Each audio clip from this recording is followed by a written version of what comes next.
Superior tech. What's up? This is the Console Crusade podcast. Here we talk about video game news and retro games, but never do we find ourselves doing hackneyed Bela Lugosi impressions. Joining me today is the man, the myth, the Winter Soldier himself, Dr. Dre Chavez. What's up, dude?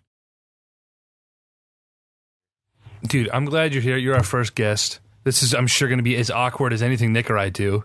That's part of the charm over here. All right? We're the Console Crusaders. You are now officially one of us. May I pledge an oath? You have an oath? Is that allowed on this show? I mean, by all means, whatever you got for me. I pledge myself to you, the high-crowned EJ and Nicholas. My oath is true to the Console Crusade. I shall be your truest and first knight. I do not tarry in driver updates and new GPUs. I plug my console into the wall and leave it be. I will never know the savings of a Steam summer sale. I have no need. I pray to Lord Shuhei for light and for guidance. I shall be your last guardian in a way Ueda could never deliver. I pledge my life to this simple podcast. If only you'll have me. Oh, bravo. Bravo, my friend. There was a longer version, but for the sake of my own sanity and people thinking I'm a smart man, I'm cutting that shit out. Hey, man, it was concise. All right. It was poignant. I like that. You're one of us now. We don't have a mantra. We don't have an oath. We've never sworn anything. Should I get like a jacket and put Console Crusade on the back, like leather for sure? Dude. Oh, yeah. We're going to start a biker gang. Fucking wannabe nerds talking about things we know nothing about. Oh, my life on the road. I only have this Vita. Hashtag Vita Island. I'm there. I've been there. I definitely bought a Vita this summer, and I have like 4 games for it, and I've pretty much only used it to play Rogue Legacy. Dude, that's a great Vita game. I mean, it really is. I think it works best on Vita. Works perfect on there. But I'm too lazy. I buy all these games with the intention of playing them, and then I play them for an hour, and then I say, oh, I've got stuff to do, and I never go back to it. My attention span and my ambition both have a shelf life of 20 hours or something.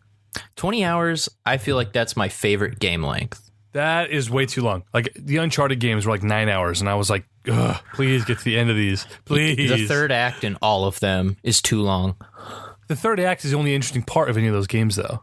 I disagree, but we're not here to talk about me defending Sony exclusives. Hey, I think the Uncharted games are fine for what they are. I just played them fucking 10 years too late. Yeah, you played them way too late. I played all those games as they came out, and yeah, I mean, I've always been a Naughty Dog fan, but Uncharted was just like, cool, you never need to do jack again. When are we getting our fucking Crash Bandicoot? Was that May? May or June, I want to say. I pre-ordered it on Amazon, and it says December 31st still, so who knows? Well, you're right. We aren't here to talk about Sony. We aren't here to talk about Nintendo. For once. That's all we ever talk about. Switch! Oh, let's switch over to this. What are we talking about today? I'd like to talk to you about Marvel and video games in the current age and what's to come. They don't exist. They don't exist in the current age. We got Marvel Superheroes, Galactic Conquest. I don't know if that's what it's called. I have it on my phone. I've never opened it. I don't play mobile games. Fuck that. You've been playing Fire Emblem? No, I opened it up. Nick and I actually did a pod that has yet to go up, but we talked about it, and neither of us had spent any time with it. And I don't know if I will, because it's on my phone, and it sounds illogical, but it's inconvenient for me to want to play something on my phone. Dude, I'm having a blast with it. I gotta tell you. How much money you spent? None. Wow. Believe it or not, none. I'd have dropped a fucking bill by now, dude. I was looking at it last night, and I was like, man, I could get a shitload of orbs, and I could maybe get Long Ku. Long Ku, that edgelord, dude. But instead, I have Naui, Robin, and this guy from an older Fire Emblem game. I don't remember what his name is. Naui makes me uncomfortable because she's like this 4,000-year-old dragon in a 12-year-old's body, and people are always doing weird, It's a Japanese game.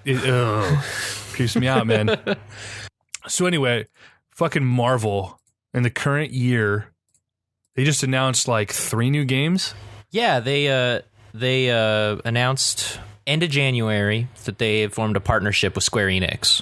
That's not bad. And with that partnership, they've announced a few games. And, you kind of saw this partnership coming back when they announced Insomniac's Spider-Man at E3.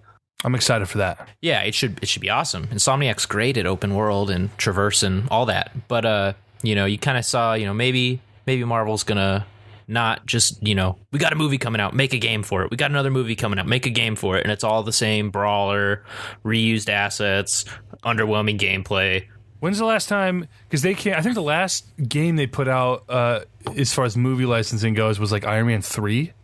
That one got a game? I'm pretty sure Iron Man 3 got a game. There were like 2 Thor games, I want to say.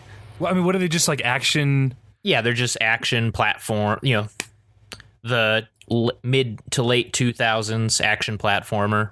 I mean, I guess they've been doing the Lego games. Well, that's Traveler's Tale, and like those are in a league of their own to me. Lego games, they're popcorn. Dude, Iron Man 3. Yeah, I got the official game released in 2013. Oh, sick. Those were the days. I'm sure that's only 4 years ago. That's wild. It feels like Iron Man 3 came out before I was born. Iron Man 3, dude, okay. Here's my hot take before we get into the video games. Iron Man 3, I think, is probably the strongest Iron Man movie if you take away fan expectations for the Mandarin. No, totally.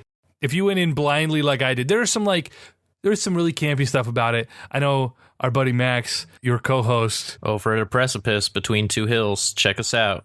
Check it out. It's hard to find. He hated it because he's like, oh, you put pepper pots in the Iron Man suit? How fucking stupid is that? Dude, that third act was fucking awesome. Calling you out, dude. Getting you back, motherfucker. I like Iron Man 3 just fine. I remember being super hyped for it in high school and being like, man, Ben Kingsley is going to be the fucking Mandarin. They are nailing it. He's going to be so menacing. And then you see the movie and like, it's a Shane Black script, so the quality's there. It's just that like he had to write that movie within the MCU. We weren't quite ready for someone like the Mandarin. In retrospect, now that we have Doctor Strange and some, Guardians and some of these other ones. Now that there's magic being introduced in the MCU, yeah, totally. Wish we could have saved that character. Because Ben Kingsley's initial portrayal was awesome. He's a great actor. He's always going to do a good job. Fucking Ben Kingsley, dude. Gandhi. Whoa. I mean, he played Gandhi. No, I know. We don't speak of that around here. Not on the Console Crusade podcast. Speaking of this podcast. No, like we said earlier, we want to talk about Marvel, some of the games they announced, which we know nothing about. Names and some studios attached to them. Right. We obviously know MVC, not 4. Infinity. Yeah, okay. We know that's coming. We know what that's going to be. They're not going to pull any surprises there, right? We're not going to have any. We might have one X-Men in the game, Wolverine. See, that's a bummer, though. I'm okay because with of the it. whole rights issue with Fox. Like, dude, no Cyclops, no Storm, no Magneto, dude. Those were some of the staples in MVC2. It's true, but Marvel is a vast catalog of heroes, and many heroes in Marvel have overlapping powers. So, what are your top 3? Your top 3 like must-see characters in MVC Infinite? Lash from the Inhumans. He could be your Wolverine replacement. Okay. More Inhuman representation is what I want. And if you have my co-host Max on here, he'll tell you the same damn thing. Give me some Black Bolt. He can be your kind of Storm character because he can fly and he has a voice that levels things. Black Bolt is like too OP. Yeah, it's great. I think they could make it work. All the MCU guys are going to be in there. Oh yeah. No surprises. Probably no Winter Soldier, maybe as like an alternate costume for Cap. I want Iron Fist to stick around. Throw some Luke Cage in there, maybe. I imagine that anything that Marvel owns outright right now, they're gonna make their way into this game at some point. I really want Moon Knight as like, how Deadpool was in 3. Moon Knight could be that like zany mix-up character because he's a schizophrenic. Dude, Moon Knight, fucking underrated character. Super underrated. He had like one really great run, and no one talks about him. The current run that they're doing for Moon Knight is super awesome. Who's doing that? I couldn't tell you the name.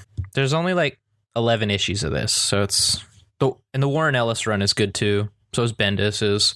My favorite incarnation of Moon Knight was the Ultimate Moon Knight. Popped up a few places. When he does show up in the Ultimate books, it's fun. I'm really picky with Ultimate's universe. It's very, very hit and miss for me. I want to see Adam Warlock. Okay. You think, is he going to make his way into... He'll be in Guardians eventually. Maybe we'll see him in Infinity War. We saw his cocoon in Guardians 1, right? In the collector's showroom. Nice little Easter egg there. I figured... maybe it was a little hopeful, but I figured we were going to see him in Guardians 2, but they've not shown anything that points us in that direction. We're getting Mantis, though. Mantis is cool. I think, to be fair, no matter what they did with that movie, it was still probably going to be great. So I'm not going to shed any tears one way or the other. As far as Marvel vs. Capcom, I don't think I have anything that I necessarily want to see. You know, some of the bigger ones, like Spider-Man's going to be in there, right? Mm-hmm. I think that's kind of a given. So other than that, I don't really care. If we don't get a bunch of X-Men, that's going to really be a bummer. Mm-hmm. As far as Capcom characters go, I don't give a shit. Like, what are we going to get? Actually, I don't remember. Do we get like X or Zero in the last MVC game? It's X in Infinity, and in 3, I believe it's Zero. It is Zero. I was just playing this game earlier. Who was in the trailer for Infinite? X. Oh, was it? Okay. God, that feels like so long ago. Was that the PS experience that we got? Yeah, PSX and Capcom Cup. Jesus Christ, that was only like 2 months ago. Yeah. Or a month ago. Yeah, about 2 months ago at this point. Was it before It Christmas? was first weekend in December. Oh, shit. Time flies, man. Yeah, that game's going to be great. Like, it's going to be what it's going to be. Hopefully, Capcom can kind of get away from... I mean, 'cause Street Fighter V was kind of bunk in a lot of ways. Yeah, a lot of people are upset about it. It has less to do with the gameplay, more their business practices surrounding that game. In the 2.0 patch, or whatever patch number it's on, they nerfed Chun-Li, they nerfed Alex, who already has like no moves. They nerfed Shoryukens, they nerfed fireballs, they've nerfed all my favorite things to do in Street Fighter, but they made one of the newcomers, Rashid. He's so much better now. That is so irritating to me. I guess it kind of happens a lot with games like this, especially in its first year or two. Where they come in and they're like the meta is constantly evolving as they're trying to balance the game and tweak things to their liking. It makes sense though. But it's kind of irritating. Yeah, I mean they do the same thing in Overwatch. Diva just got nerfed super hard. Dude, that's my girl, man. She was super overpowered, to be fair, before that. It's the only character I was any good with. She's still fun. She doesn't hurt as much. And that's not fun to me.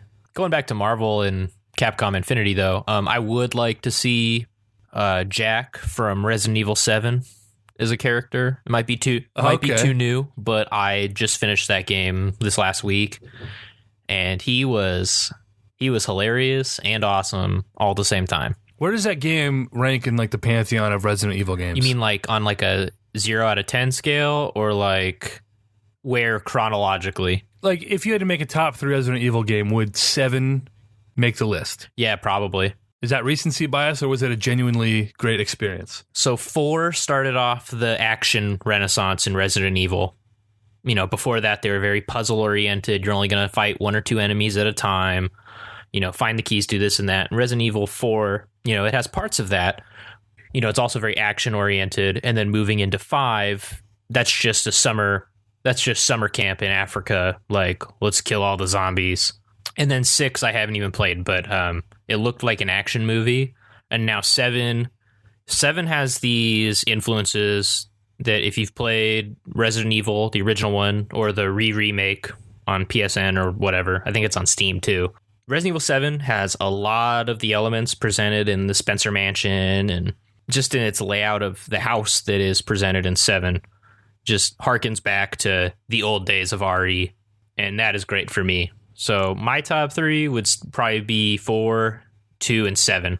Have we ever had a Resident Evil character in a Marvel vs. Capcom game? Chris Redfield, Wesker, Jill, Nemesis. Oh, Jesus. Those are all in 3. How many characters were in that game? A lot. Like 50 characters? 60 characters? It's like 42, I think. Oh, okay. It's like 21 on each side. I could be wrong, though. Respond to this podcast episode. Leave a comment. Tell me how wrong I am. Yeah, all 3 of you. Nick, I know you're going to be listening to this. And Max, I'm going to make you listen. And I think maybe Leaf. Oh, shout out to Jeff Lopez. You're the man. Hey, Jeff. I don't know you. This is all well and good. I think we know what we're going to get out of this game. Yeah, and I'm excited about it. Tell me about the Crystal Dynamic game, the Avengers game, because I saw they had a little teaser for it, but I don't know anything about it. And this could be the best thing in the world, or it could be just another shitty license fucking... I mean, you're in the same boat as I am, pretty much. I've just been, since I saw the trailer, been like, okay, what kind of game could this be?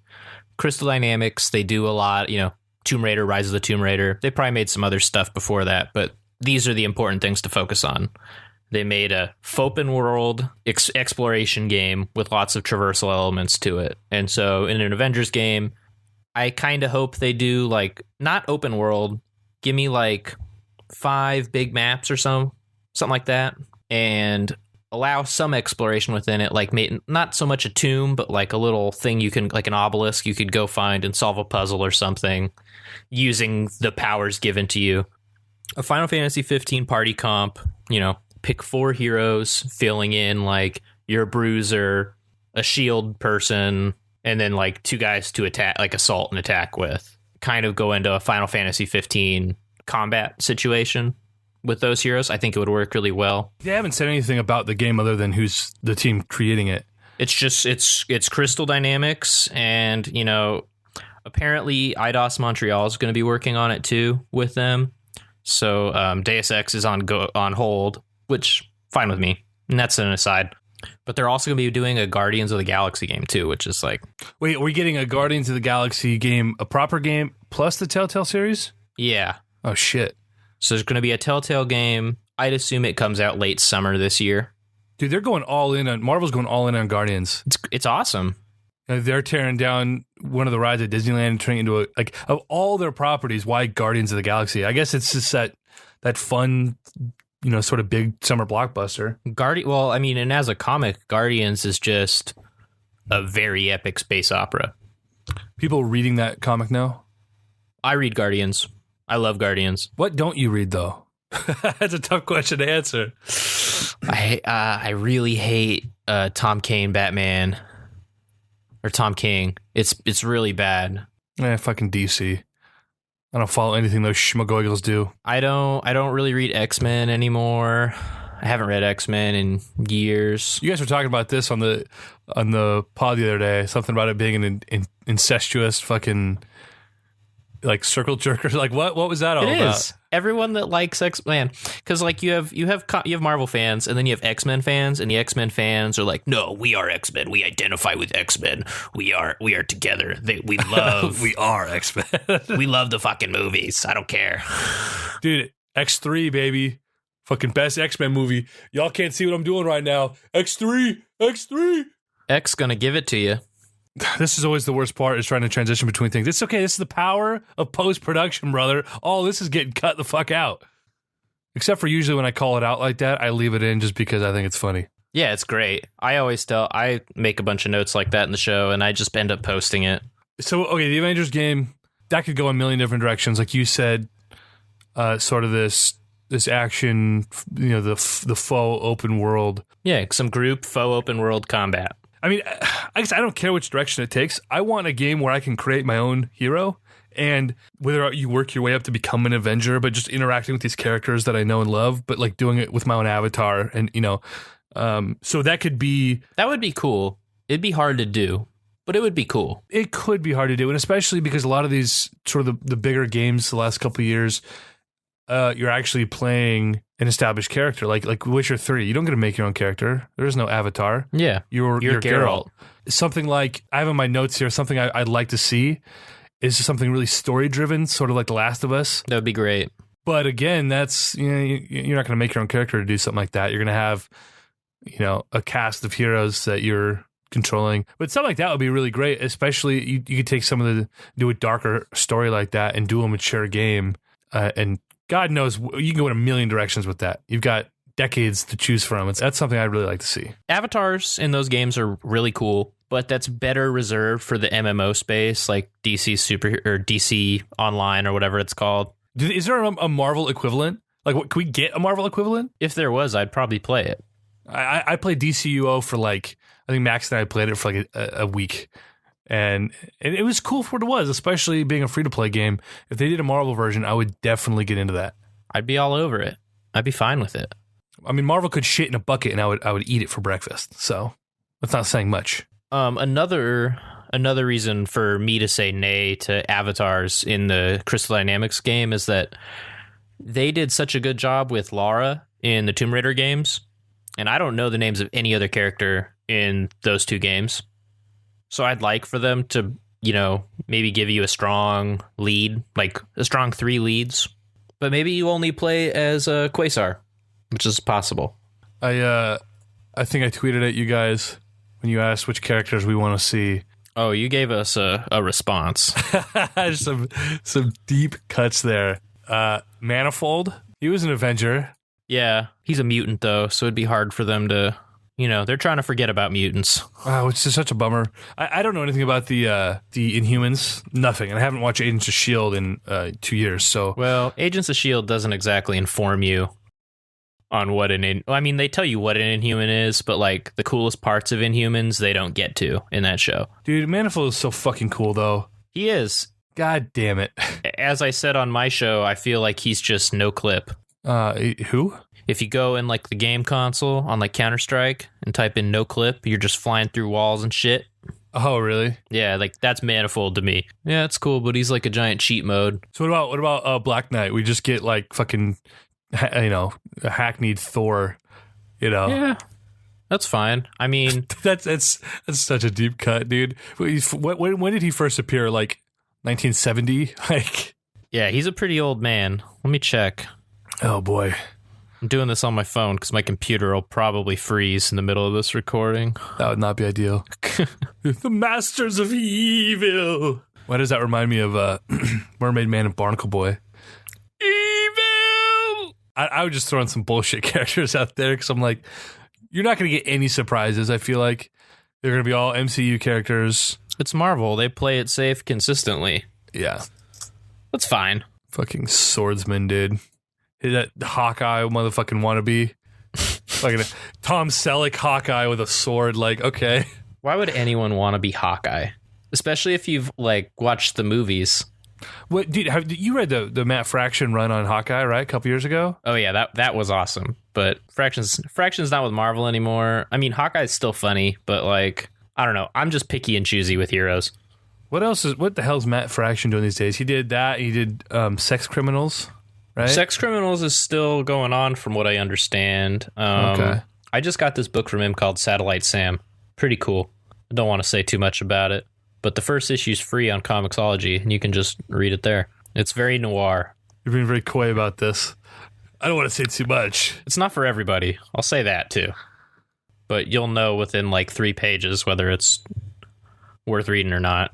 Dude, I'm looking at my my comic shelf, and I'm like, got Daredevil and Spider-Man. That's about it. I have some little things here and there, but I don't buy trades anymore. I have a lot of Star Wars comics. I keep up with all the new canon over there, but the new Star Wars canon's been pretty dope. It's just expensive. Yeah, I have too much going on in my life and too many hobbies to like keep up with. Yeah, the current state of comic affairs. I'll go on Comixology once a week and see what's on sale. And then I just kind of pick from that usually.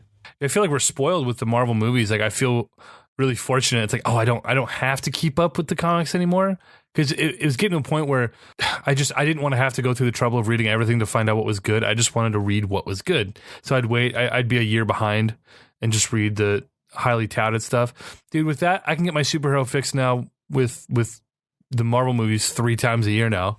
Yeah. And now we've got video games. So like I never have to read another comic again. Don't worry. It's like George Martin talking about the dragons in Game of Thrones. Don't worry. The games are coming. The video games are coming.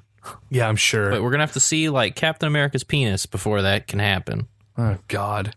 For fuck's sake, dude. That's my George R.R. Martin impression since I can't do Bela Lugosi on this show. No, don't you fucking dare.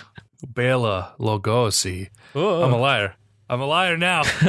calling the cops. So what else would you want to see? That's all they've announced was the Crystal Dynamics game, Guardians, which we know even less about. Okay, we're getting a Guardians of the Galaxy game. That's all we know. Eidos is also working on Guardians.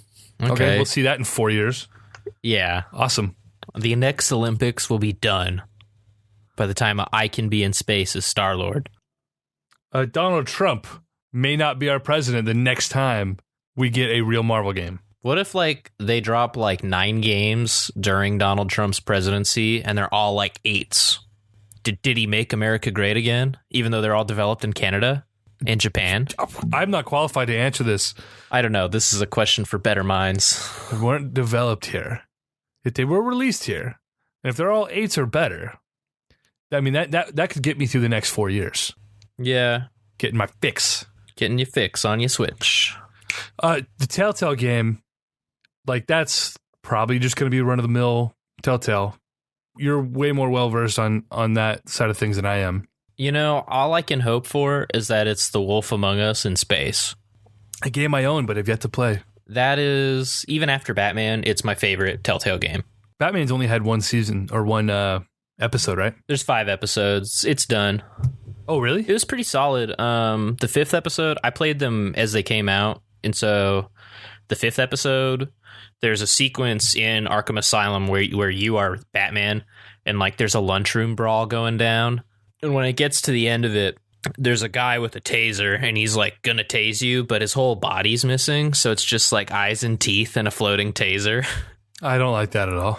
They fixed it since then. Oh, it wasn't intentional. It was broken. It was just broken at launch. Oh, God. Like every episode was broken at launch. That's Telltale. New engine, yeah. Well, get it to work. Aren't they a pretty large team now? Why are their games, for a game with zero gameplay, why are their games consistently broken? Riddle me this, Batman. Dude, it's just licensing. Licensing always leads to some kind of poor performance. There's no correlation there. It's just what we've come to expect. It's my evidence, my mental evidence. It's anecdotal. Yeah, there is a correlation, but there's no causation that we're able to trace. It's just what happens. I'm not a programmer.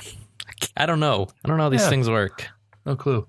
So what else would you want to see then, outside of what they've announced? Those all sound great. If we get those in the next 2-3 years, like, I'll be happy, boy. Because we've had Thor games, we had Iron Man games. I think there was an Avengers game, right? Like, Ultimate Alliance back in the day. Okay, that was 2006 and 2009. I think it's now on like PC and PS4 and Xbox One. I'm still most excited for the Spider-Man game. Like, we haven't had a good Spider-Man game since Ultimate. Yeah, and that was 2008, right? It was 2008? Maybe. Okay, you look it up for me. I feel like it was a long fucking time ago. I feel like I was in 5th grade when I played that game. Jesus Christ, that was a long time ago. I'm excited for that, and I really hope it feels the way you want to talk about movie license games. Spider-Man 2 was like a genuinely great game. Yeah, Spider-Man 2 is so ahead of its time. Dude, that was my first open world experience. It was many people's. Yeah, that fucking game still is just so fun to get in and just swing around. Ubisoft stole so much from them with how they make their open world games now. Here's the map. We got side quests and places to go and unlock more of the map. So Spider-Man, Ultimate Spider-Man came out in 2005. 12 years old. Holy shit. The second one came out in 2008. There was a second one? Oh, I'm pretty sure. Ultimate Spider-Man 2. I don't think there was one. Some people, it's very mixed reviews. There's a few like 4 out of 10s on this chart I'm looking at. But then there's a bunch of like 7s and 8s. I haven't played it in so long. It's probably actually a really bad game. I just had a great time playing it because like you had Spider-Man, Carnage, and Venom to play as. I swear to God there was a second Ultimate game. Oh, I'm thinking of Marvel Ultimate Alliance 2. That's right. The Ultimate Alliance games. Those are also good. I'm an idiot. Ultimate Spider-Man. I gotta check this game out. Ultimate Spider-Man, of all the Spider-Man I've read, I have many sort of pockets of Spider-Man history that I'm like, oh, this is such a fucking great run. This was such a great period in Peter Parker's life. Ultimate Spider-Man is my favorite run. Up until like Ultimatum? Well, probably, I want to say like 128 issue. That might not be a correct number. I know which series you're talking. The original one that like launched the Ultimate Universe. Yeah, it was Bendis and Bagley. That's a great series. Fucking great run. And it was so important for me as a fucking teenager reading these books about like an actual teenage Peter Parker that I could relate to. And it was modern and fresh. And it was like, it's such a perfect run. And the way they like spun some of the old tales. You know, the way they did the Clone Saga was just fucking great. The Carnage and oh man. I like when a story can like tell you the same origin story differently, you know? Yeah, make things fresh. Bendis is fucking great. I love Bendis, but I'm currently reading Infamous Iron Man, where Doom is now Iron Man. Yeah. And why does Marvel like doing that? Taking their fucking biggest villains and turning them into the hero. Dude, it's a good follow-up to how Secret Wars ended, because Doom got to be God, and he, you know, the one thing he wants, and he hated it. Really? Yeah, he hated it so much, and now he's trying to atone for like what's going on. He's trying to atone for his sins, and meanwhile, Steve Rogers is he's a great bad guy. Oh, was that whole Hydra operative thing that was real? Yeah, it's an awesome series. That was a spoof. I would love to see that kind of game. Tell me God. that story.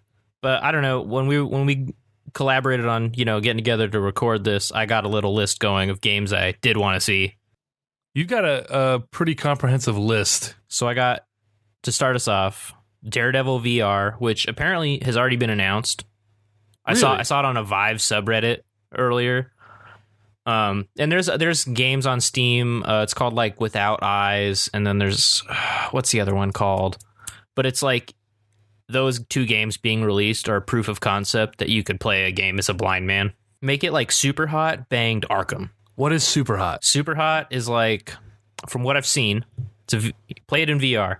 So you have like a grid set up, and you're like plotting out how you're going to kill these guys, and you like have to run through, and you're like, okay, hit him with a knife, and then I'll move over to this guy, shoot him with a sword, I'll deflect these bullets, make him kill these two people, this and that. And then when you've set up your murder puzzle solution, you like press go, and it goes in fast motion. Is that exclusive to VR, or is that something you can play without a headset? I believe you can play it without VR. It's on Steam. It's a Oculus game.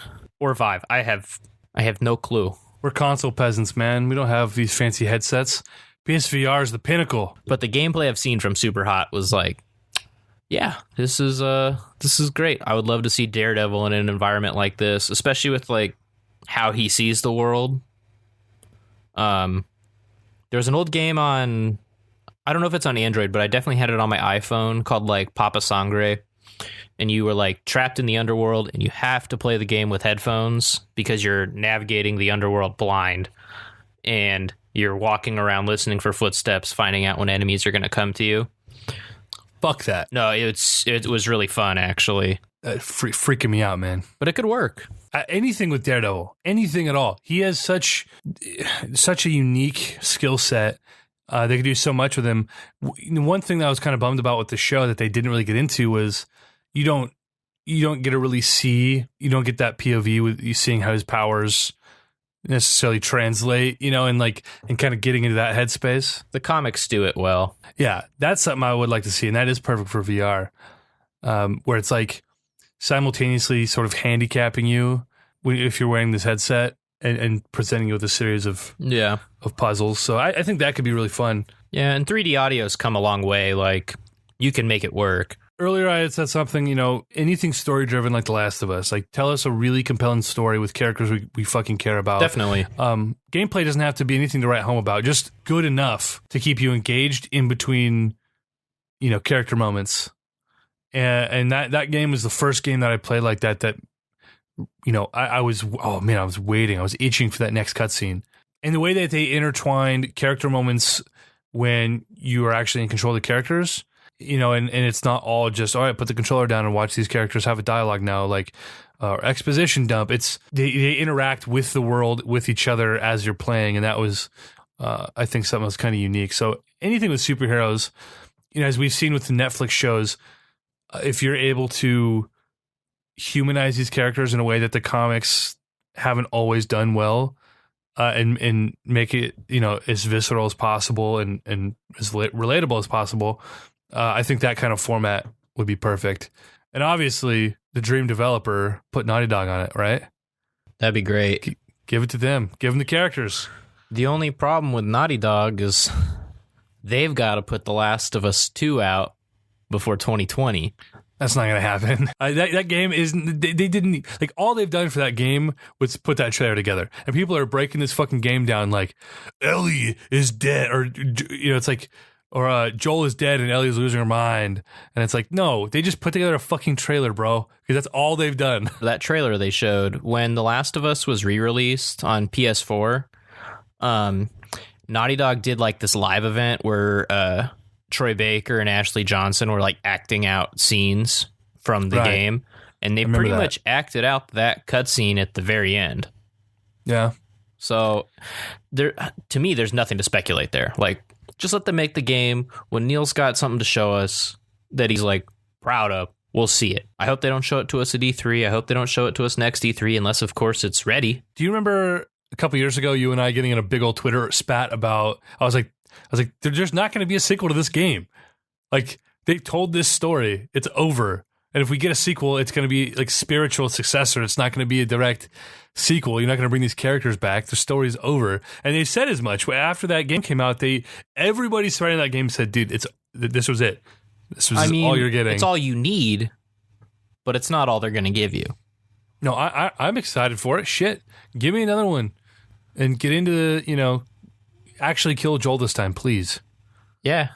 I don't want to spoil too much of the last one in case any of your listeners, 2017. if your listeners haven't played it, I'm going to grant them this just once. We could just put spoiler alert, make some spoiler alert, spoiler alert, spoiler alert, spoiler alert. Okay, watch out. Here's the thing. We're going to talk about this for 60 seconds. So jump ahead 60 seconds. Spoiler alert. I didn't like the end of that thing, man. When I get it, but I really didn't like it. You're not supposed to like it. He lied to her. Yeah. Joel's questionable. Yeah. They better get into that in the next game. But the thing is, if you're in that final act when you're trying to save her from the Firefly medical facility, you find these notes saying, like, we found plenty of other people like her, and it's never worked. Yeah. Like, there's so much evidence of that all around the building. And it's not his decision that it's that he lied. It's that he lied to her when it could have been like, hey, you would have died. I saved your life. These people are fucking clinging on to false hope. It was the fact that he lied to her after all they'd been through. I'm glad they both survived, though. He probably deep down thinks that he was just protecting her. Well, I mean, that's what it is. It just, I didn't think it necessarily aligned with their whole relationship, and it felt really kind of out of left field. That last act, though, was tight. Going through that building and just fucking murking everybody in that building felt good. So I think that was actually like 67 seconds. So well, now everyone who just listened, you heard a vague description. We murked some people in a building. You've played games, I'm sure. Very specific. What's next on your list? Marvel Dream Games. Power Man and Iron Fist Brawler. Bring brawlers back. So are you talking like a Scott Pilgrim 2D sort of side scrolling, or a more modern like 3D? I'm talking like Double Dragon, some old school shit, because Power Man and Iron Fist, like, they're old school. They've always been old school, like, especially when they're paired up. And I think putting them in like a 16-bit or like a higher density pixel art setting, yeah, it might be kind of expensive, but it'd be really, really fucking fun. This is Marvel we're talking about. I ain't worried about cash money, baby. Yeah, they'd never have to worry about bills. They're about to have a $2 billion year. I would honestly rather see a game like that. I know there's smaller characters that most people probably won't give a shit about. But that would probably be my top 1 or 2 games that I would actually want to see, as opposed to something like this Avengers game. Or Avengers is a safe sell. It's the Avengers, yeah. Biggest movie franchise of all time. Highest grossing movie ever behind Star Wars. Avatar. Avatar's worldwide. Star Wars is domestic. Avatar is a whole new world. Let me tell you. I can't defend that movie. No one has ever been able to articulate why that they think that movie sucks, other than Fern Gully. Like, okay, every movie you ever watch is fucking derivative. Well, yeah, I mean, nobody has original ideas anymore. Yeah, so I think that's a fucking bullshit argument. Like, that movie, I think there's a case to be made. Why did it fall out of favor so quickly after being like the biggest movie of all time? By a landslide. That's probably never going to be beaten. Not unless fucking Daisy Ridley dies before Star Wars Episode 9. Like a movie's not going to fucking do what Avatar did. That's insane. That would be so crazy if Daisy Ridley dropped dead. That'd fucking suck. She's a national treasure. Not from our country. Just had to knock on wood. Oh, man, you want to go off the fucking rails here. The whole Carrie Fisher passing away sucks. Carrie Fisher was a fucking gem. Cultural icon. And I don't want to say, oh, you shouldn't have cast an old person because this could have happened. That's you can't create film and operate like that. That's silly.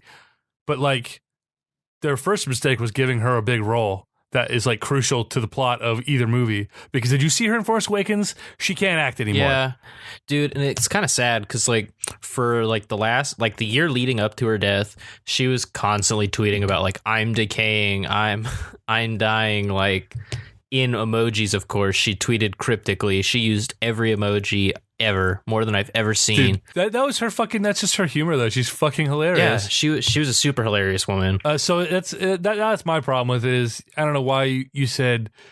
I mean, I guess I get it from a story perspective, but saying, hey, we're going to bring this person on. Like, we killed Han Solo. We killed the real actor. And then we're going to have Carrie Fisher come in, who hasn't acted in 3 decades, try and carry, like, an integral plot point forward. Like, I'm already totally over Force Awakens. I think, you know, when we saw that movie opening night, I came out of the theater saying, well, this movie is going to be made or will break depending on how good the next 2 movies are. And if the next 2 movies do what this movie did, this is going to be a real bummer of a trilogy. But if this was just the setup, it's like passable. But I watched that movie like 10 or 11 times now. It gets worse every time I watch it. But the first line in that movie is this will begin to make things right. Like I don't see them going into 8 and 9 with like, all right, we got to do Empire again. All right, we got to do Jedi again. Because like The Force Awakens has influences of, to me, all 3 of the original trilogy. But mostly A New Hope. Well, it's the plot of A New Hope, but it's like, cool, you have these Empire moments. Cool, you have these Jedi moments. Like, remember these moments? Remember Star Wars? Here's Star Wars. I don't think J.J. Abrams understood the essence of what makes a Star Wars film. And they're just little things that, like, just little tiny things that if you would have tweaked, would have not only set things up infinitely better, but would have made some of the character moments less cringy. Yeah. And so when I watch it, I'm like, oh, that's a miss. It was fun. It's fun to like see Star Wars. There's a Millennium Falcon and there's Chewbacca and there's TIE fighters and lightsabers and like, that's cool. Yeah. That's fun. But I think the reason I saw it 5 times in theaters was because I was trying to convince myself that this is amazing and I should love it. It was a fun experience and that's it. And I hope it gets better from here. I mean, but you don't want them to lose the fun. I think the fun factor is why I saw it so many times. I was like, yeah, I'll go see this on the big screen again. That was a really fun movie to see on the big screen. It's not like going to see Martin Scorsese's Silence or Arrival, you know, both very slow movies. Right. Like, they're not fun to watch on a big screen, but they're pretty good movies. But Star Wars has like that. They're bringing mysticism back, and I think that's cool. Yeah. But I thought Rogue One was so much better than Force Awakens. Dude, I watched Rogue One again a couple weeks ago, and I gotta say, while it's really good, the characters suck, and like it's kind of boring. They don't. Boring. My rump, dude. And I thought the overshot, the reshoots were very obvious. Oh yeah, that's without question. There were issues with it. The characters weren't as fleshed out as they could have been, but they didn't need to be. It understood what it was to be a Star Wars film. It hit the humor, and the action was obviously fucking flawless. It was some of the best action in a Star Wars movie. Period. Gareth Edwards nailed that. It's not a perfect movie, but I went in leaving saying that was a Star Wars experience. It didn't feel like someone trying to capture what a Star Wars experience should be. Which is how I felt with JJ, you know? It's like he was trying so hard to like create like this memory of what he thought Star Wars was from his childhood that he didn't actually, you know. It was actually Star Trek. Star Trek. Well, that's what everyone said about the Star Trek movies. These are just Star Wars movies. These are shitty Star Wars movies. Those movies are no dope. Darth Vader. I haven't watched any of them. I think they're all good. So I know we've gone totally off the rails here, but you know what I just watched the other night? You saw my tweet. Live, Die, Repeat, Edge of Tomorrow. That fucking film, bro. Good old Cruise. That fucking film surprised the shit out of me. No, I really like Live, Die, Repeat. I thought it was an awesome action sci-fi movie. I remember seeing the trailers in the theater, and I was like, man, this movie looks so stupid. Live, Die, Repeat. Who's going to watch that? And then I saw another movie a week later, and it's like, Edge of Tomorrow. I was like, what? They changed the name? It had 3 names during its marketing cycle. 3 names. And then I saw it anyway, and I was like, oh, this was dope. They did so many things well with that movie. Well, we're not going to get into it any further, but I thoroughly enjoyed it. Well, let's get back to your fucking list of dream DC games.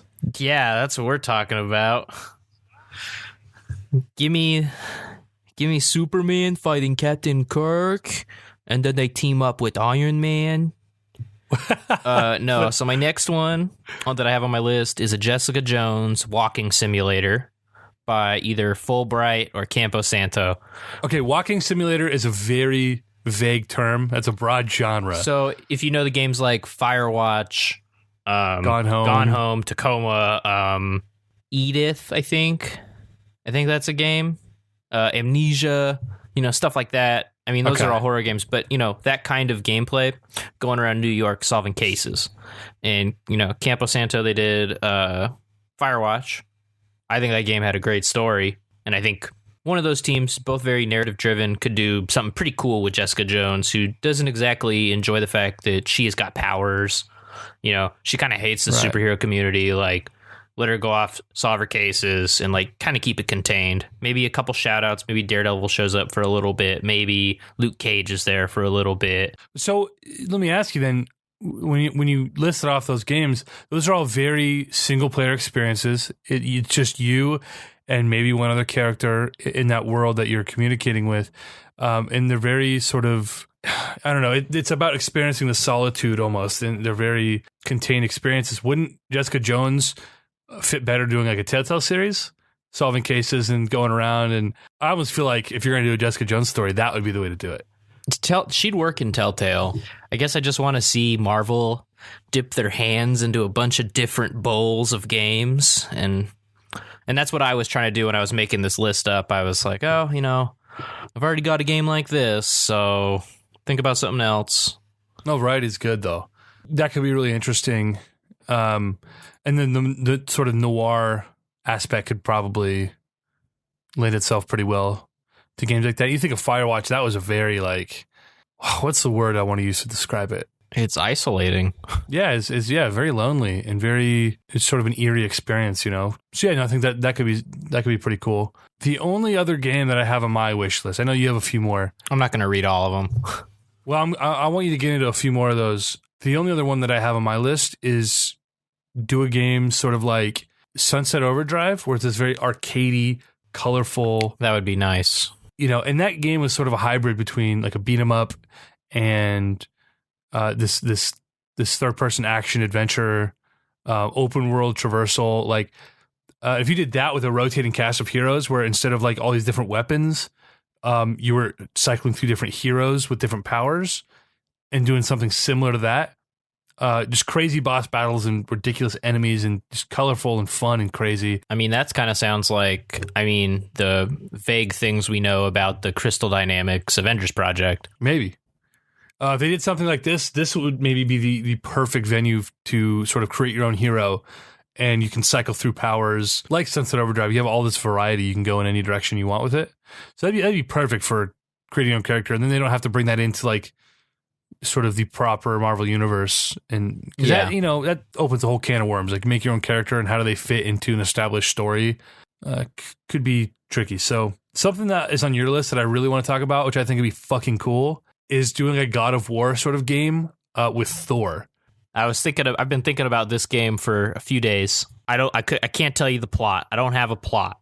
I just have Thor and his hammer going to all the realms, killing every motherfucker, taking down everybody, and rebalancing the 9 realms. So what you're saying is an interesting God of War game. Yeah, I don't like Kratos. Take that same puzzle platformer theory. Nah, he's boring, and the world is so dark and drab. And if you're Thor, there's so much room for so much more variety between the different realms. Yeah, there's a lot that you can pull from there, and maybe you don't have to go to all 9 realms, but like maybe there's even more. I don't know. I just you can have your ice level, you can have your forest level, you can have your desert level. There's a lot of variety they can present to you, and keep it make it like a open world game. The way I would go to the realms is like you go up to Heimdall, and Heimdall's like, "Oh, where do you want to go? I have no eyes," and no eyes. And then it'll be like in Infinite Warfare's campaign. It had like a solar system map that you could choose from, and it's like you have a mission here, here, here, and here, and then you'd load up those missions, and you'd be in somewhat of an open world to like complete these missions. I think that would be a clean layout, and I think it would work for like segmenting the game. That almost seems like a no-brainer. Like, why haven't we heard something like that? Especially because God of War, I know they're revamping that series. Looks dope. But like they had they had like 6 games in that franchise if you include the PSP titles. Yeah, I think there are 6. And it's just the fucking same like dungeon, hell, desert, dungeon, hell, desert. It's so fucking boring. And then you go down to Hades, and then you come out of there, and then you have to go back down later. It's all the same fucking game. Yeah. 6 times in a row. Calliope! That's the game. So taking a character like this, and Thor has such a rich backlog of supporting characters. There's such a great cast there that you can surround him with. Oh, of course. Take him and what are his homies? What's their posse called? The Warriors 3. The Warriors 3. Sounds lame. Dude, it's do like a little 3 amigos fucking, little adventure story with these guys. Journey to Mystery's sick. So that's what I'm all for. What about a Punisher game? So explain what you would want to see out of something like that, and then I'll kind of get into what I was thinking.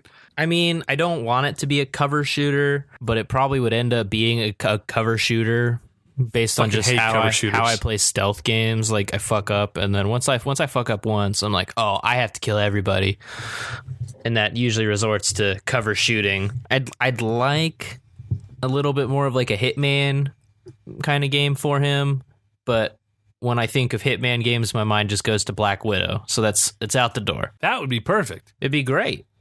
That would be perfect. Black Widow is I almost said Black Woman is Hitman. That's not true. But you kind of make it like a Gears of War clone, I guess. Taking down the Mafia, and then from the Mafia it leads to like the Hand, and then from the Hand it leads to, I don't know. I don't really know where I would go with a Punisher game. I just like reading him. Fair enough. Now that I'm kind of imagining what that would look like, a third person action cover shooter game. As much as I hate cover shooters, that would probably, if they were ever to do that, that's the route they would go. But I'd want to do something first person. Do something in the vein of a Call of Duty or like Titanfall's most recent campaign. Yeah, it could be sick. It'd be like the game Black that came out on Xbox and PS2. It's a deep cut. I've not played that game. It's sick. Or at least it was. It was 12 years ago, 15 years ago, before we had standards. Yeah, I haven't played it since then. Black? Yeah. No, doing a Hitman style game, or even like Hitman Go, doing like a mini sort of miniaturized experience with Black Widow. That's like match made in heaven. These are gold ideas. Disney, are you listening? Disney, hire me as a consultant. We're just a couple of fanboys listing off things that everyone else has probably talked about. I know you have a plan, but listen to me. Listen. I've got the games. I got the games. No, I think that'd be great. I haven't played a good Marvel game. Well, I haven't played what did I play? I was playing Spider-Man Shattered Dimensions this summer. That was, I didn't beat it because it was kind of repetitive, but I guess it was cool. Like the combat was strong, and the concept was cool. Where you're going through the dimensions, you're playing as 4 different Spider-Man. I remember that game.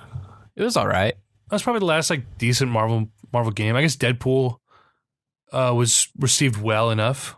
I want Ninja Theory to make a Deadpool game and have like Gearbox, the guys that do Borderlands, write the script for it. Oh my god, dude. Oh my god.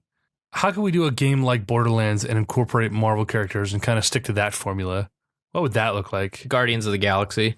It's just hard. Like, I guess the closest you could get to like a loot game is it Punisher? Like with all their with all their gun algorithms, like are we heading back over there? Gearbox could make a good Punisher game. I think Punisher would be the easiest Marvel property to make a good video game for, because we've got 2 decades of doing that. Like, go in, shoot everything. But I wouldn't want it to be a stealth. Like, Punisher is all about going in guns blazing. Biggest, loudest gun you can. Yeah, but he usually has a plan. Oh, I know he's not an idiot about it, but how that would translate to video games is like me. I don't play stealth games because I don't have the patience for it. I'm a gunner, dude. I'd be jacking up half court shots. Okay. Yeah, that's what I do in 2K as well. Guns blazing, brother. I don't have any patience. I want to go and shoot everything, which is why I'm trying to think of the last game where it's like why Battlefield. It's why I love Titanfall so much. That's why I've enjoyed Call of Duty campaigns so much, and it's why Battlefield has been such a struggle for me. It's because you have to be very slow and methodical, and that's not me. I appreciate what Battlefield 1 was doing. I played through the first like 6, I don't know, it was like 6 episodes of that first vignette or whatever. What, the tank one? Yeah, the tank one. I think I'm on the last episode of that. That one was good. I like the one with Lawrence of Arabia. It's like 4 sniper missions. Okay. I'll have to check that out then. Because the tank one, I thought, they do so much well here, but it's taking so long. It's not my style. Well, dude, that's your list, isn't it? That's it. I got one more. You got one more. This is a little bit of a swing. Ghost Rider. Which Ghost Rider? Robbie Reyes, not Johnny Blaze. Robbie Reyes drives a cool car that's on fire, and so you set him in like Los Angeles or wherever the fuck, and I don't know who the villain in the game is, but there's like hell portals in Los Angeles that you can like go into, and then it switches to a hell overworld where it's a lot like the Mad Max game that WB put out. Yeah. Underrated game. Yeah, I never finished it. I got through the prologue, and I said, well, that was fun. That wasn't very far at all. Yeah, I know. Well, I played a little bit after that. I did some side missions, and then I was like, okay, cool. And then I just started playing other things, and it's still in my backlog. I'll get to it. Don't say that word on this show. The B word. Unacceptable. All right, so a Mad Max style open world. With like a true crime overworld when you're in the city. Or Sleeping Dogs, if you ever played that. Be Mafia 3, bro. Mafia 3 of superheroes. Not Mafia 3. Did you play that? No, but I watched people play it on Twitch for a while, and I was like, this game, like, they nailed the details of the world, but it's too bad that it looks like a dead world because there's, like, nobody in it. That's why the whole push to make everything open world is so infuriating for me. Not every game needs it. Hardly any game needs it. There are very few games that benefit from being an open world. And I would say the ones that do, it's like these like iconic games like The Witcher and Fallout and The Elder Scrolls. Like, no one wants a fucking open world. Oh God, what was the last game? I was just talking to Nick about this. I can't remember now, but like Zelda. Like, I don't want an open world Zelda game. I want a Zelda game. Yeah, I feel like I have some caution that I'm airing with Breath of the Wild. I think it's going to be too much and feel too dead like Mafia. Absolutely. But hey, they've got voice acted cutscenes. Ooh. Hey, I'm going to play it. I'm buying it for my sister for her birthday, and then I'm going to borrow her Wii U and play it. Gotta get on that Switch, bruh. I want to see where Switch is at in a year. Nick and I were talking about how this is a soft launch for Nintendo. We're just a bunch of idiot-ass beta testers. Hey, that's fine. Is it? Unless they do a really cool ambassador program for all of us who they inevitably are going to fuck over in the first year. Yeah, they'd be like, okay, now you get 1-2 Switch as a pack-in. Yeah, no shit. Glad I spent $50 on that fucking game. Dude, I've watched people play 1-2 Switch a bunch on YouTube, and I definitely want to play that for a couple of hours. I bought it, man. You know what I said? I said, hey, I'm going in on launch day. I'm going all in.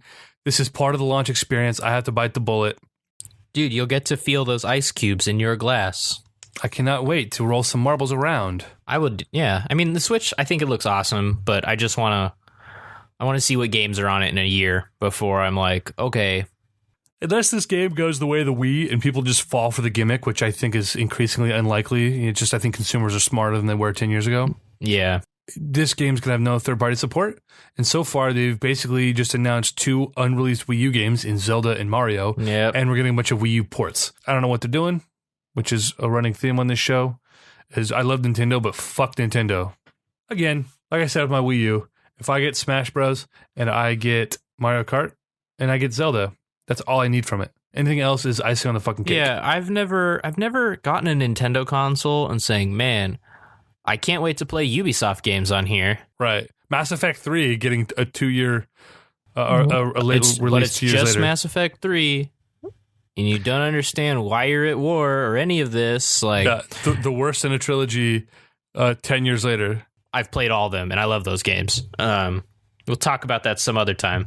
But if you're just playing 3 on your Wii U, and you've never played any of the other ones, you never played 1 or 2, the fuck is wrong with you?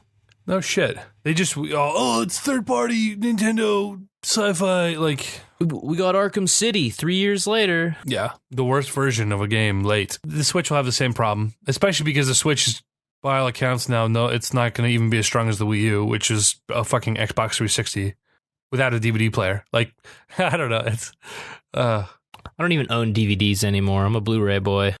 Well, duh. Naturally. Come on. Get with the fucking times, bro.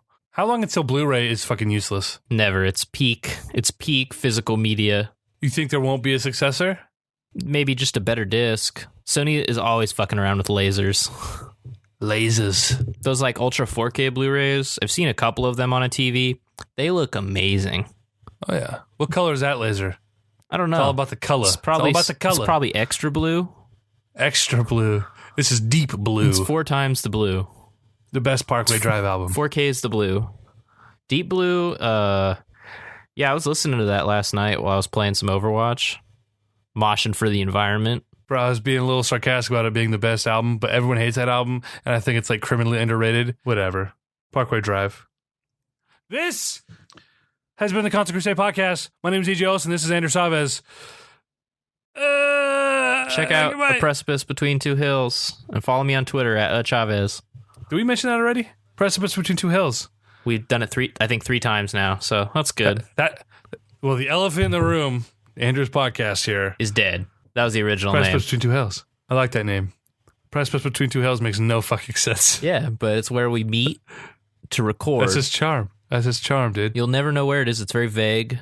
We record in a void of space and time for about an hour. In that one guy's house. Yeah, producer Dan. One of you talks into a mic and the other one does not. One of us wears headphones. Oh, yeah? The professional that I'm looking at? Good. Thank fucking Jesus. Thank the Christ. All right, this has been the Console Crusade. Thanks for listening to us ramble about God knows what. Give me a countdown.